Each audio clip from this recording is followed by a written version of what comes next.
In the early 1970s, the world of martial arts witnessed the birth of a new philosophy that changed the way people viewed combat. That philosophy was Jeet Kune Do, created by Bruce Lee.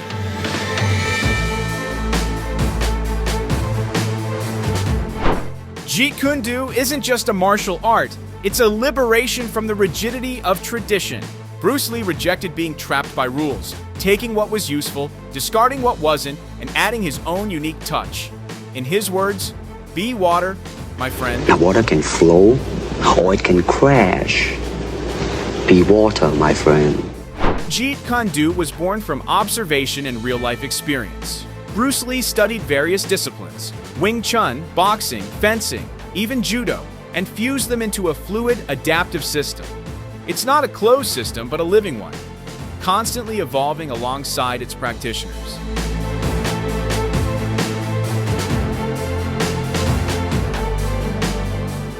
One of the most shocking moments in martial arts history occurred in 1972, during a television show in Hong Kong. There, Bruce Lee faced off against a group of experienced karate practitioners, including a 7th-degree black belt Grand Master. When the show began, Bruce Lee didn't perform as an actor, but as a true fighter. One by one, the karatekas became targets of his training.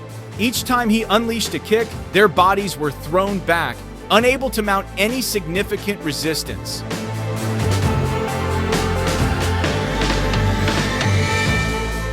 Seeing his students struggle, the Grandmaster stepped up himself. It was a challenge to prove that tradition and experience still had a place against this new philosophy.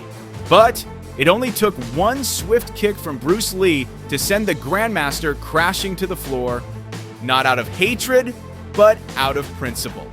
And from that moment, respect emerged. The Grandmaster shook Bruce Lee's hand, a silent acknowledgement that, on that day, the world of martial arts had changed.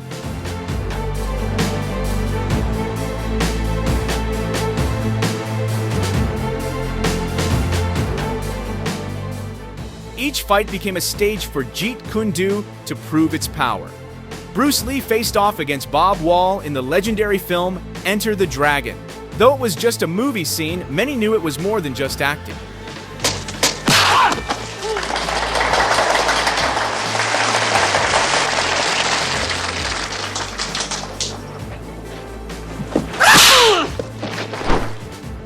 Bob Wall showcased his hard-hitting, stylish karate techniques.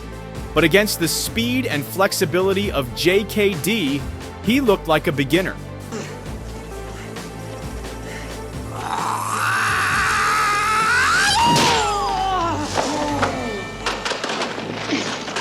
A rare behind-the-scenes moment of Bruce Lee and Bob Wall preparing for their fight scene in the film can be seen in this video.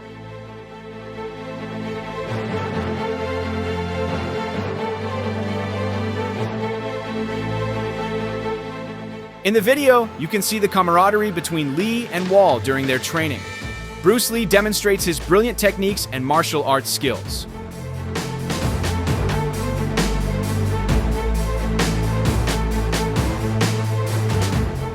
A similar moment occurred when Bruce Lee faced Chuck Norris in The Way of the Dragon. Their fight became one of the most iconic scenes in action film history.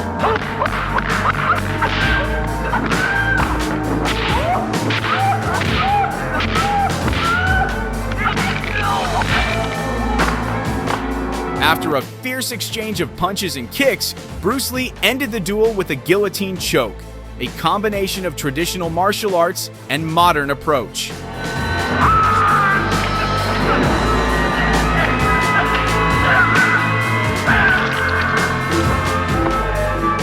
Chuck Norris has said he was incredibly proud to have the opportunity to fight Bruce Lee, even if it was just in a movie scene.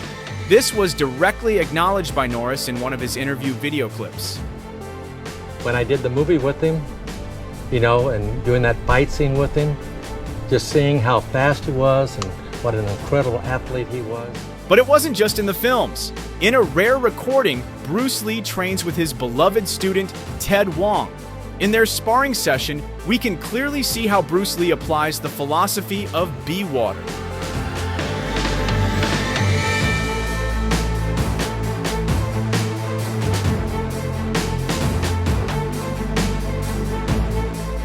He waits for the attack, reads his opponent, then counters with precision. When Ted Wong attempts a spinning kick, Bruce Lee locks and drops him with a judo-inspired technique.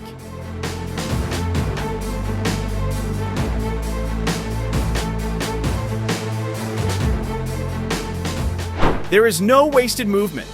Every step, every punch is the result of deep thought and disciplined training. That's what sets Jeet Kune Do apart from many other systems.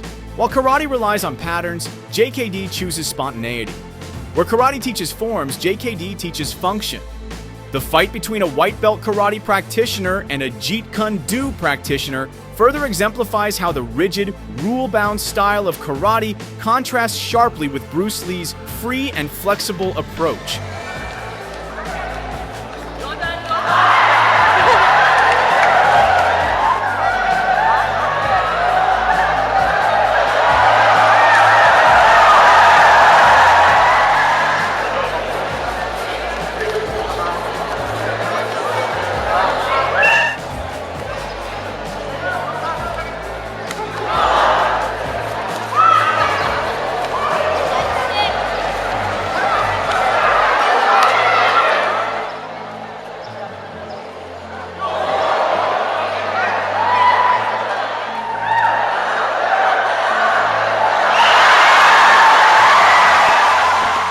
But this isn't about which is better. Both karate and Jeet Kune Do carry immense historical value. Karate honors tradition, discipline, and structure. It teaches patience and respect for the process. Meanwhile, JKD teaches adaptation, practicality, and freedom of thought.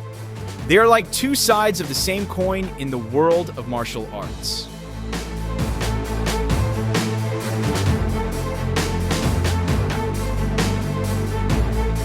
What makes Bruce Lee so inspiring isn't just that he was a great fighter, but because he was able to bridge the gap between physical strength and philosophical thinking. He united body and mind in a single movement. And every time we watch his videos, it feels like we're learning not just how to fight, but how to live.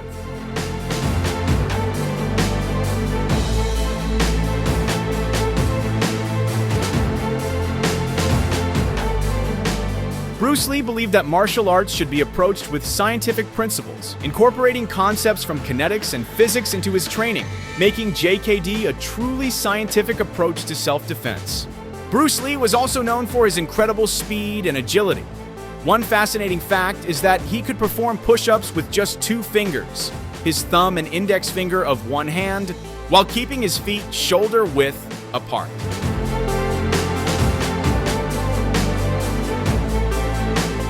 Jeet Kune Do isn't just about fighting techniques, it's about life philosophy.